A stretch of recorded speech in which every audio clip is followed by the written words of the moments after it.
idan ya zo ku za su tsara da welcome yi da kuma ta zage haka da kanin da almajiran kuma suke yadda ne suke da jituwa da yan izara da suka fito kwanan nan kuma a wurin zagin malam ba kuma bane yan boko zagin malam ba kuma bane da za su ɗauki jituwa suka fito da juna alhamdulillah mun gode wa Allah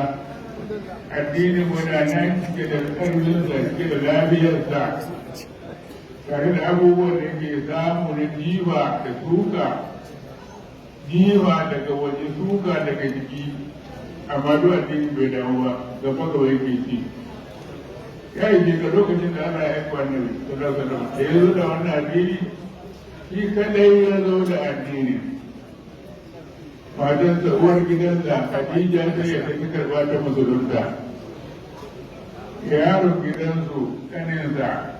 Ali ibn Abi Talib ya karɓa ya musulunta Abubakar wanda shi ne abokin annabi duk annabi ya shekara 20 suka haɗa abokantaka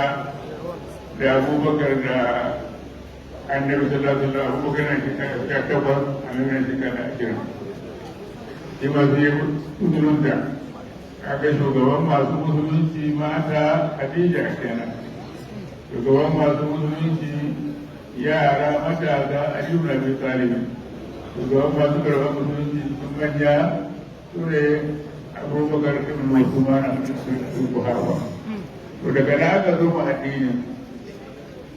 aka zauna shekara 13 ana addinin amma Allah ya umarni na kaura daga Makka kuma Madina a zuwa Madina ta shekara 10 idan kana karatun Qur'ani in ka kasa Qur'ani kashi 3 to karatu kashi 2 duka kashi 2 da wani abu a Makka suka sauka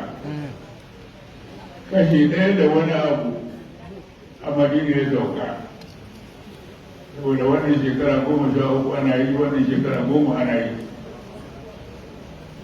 amma har annabi sallallahu alaihi wasallam ya bar duniya